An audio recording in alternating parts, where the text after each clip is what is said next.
حضرت ابوبکر صدیق رضی الله عنه چې کله وفات کېدون د وفات په وخت باندې وصیت وکړ.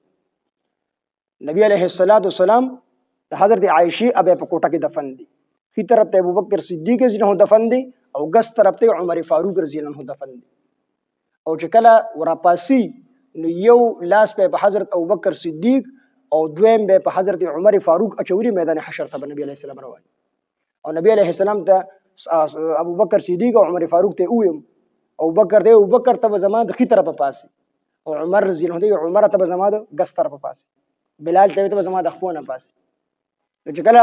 ابوبکر صدیق رضی الله عنه وفات کېدو نو وصیت وکړو چې کله زه وفات شمه زما جنازه واله او د نبی علیه الصلاۃ والسلام روزي مبارکه ته وړې نو لومبي به د نبی علیه السلام نه اجازه وغواړي.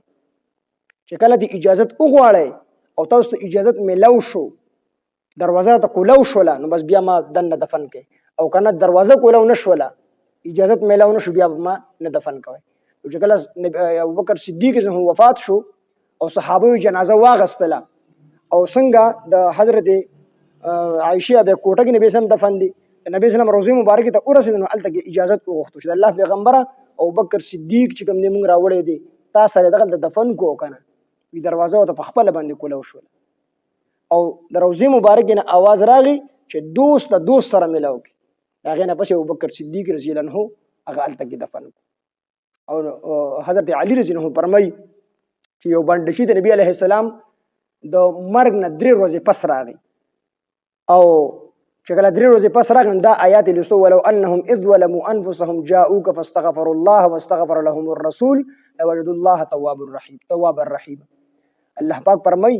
یو ګناګار د ګناه کول نه پس نبی علیه السلام دوی تعالی راشي ته هغه لم بخنه وغواړي په خپل ځان نه بخنه وغواړي نو الله پاک په معاف کی. 3 ورځې پس دا باندې شي راغی او دا آیات هم لستو وی چې یا الله پاکه تا خو د نبی سلام دوی شه د الله پیغمبر تاسو خو الله پاک وعده کړی دا چې ته چاله مغفرت وغواړي او کس په خپل باندې مغفرت وغواړي نو الله پاک سره وعده کړی دا کس په زبخم زما د لپاره مغفرت وغواړه. وی جړلی او د نبی علیه السلام روزه مبارکه سره ولاړو. حضرت علی رضی الله عنه فرمایي وی د روزه مبارکه نو ته आवाज راغی چې غفر لك ستا بخنه وکړل شو وی دا هغه کوم دی بخنه وکړل شو.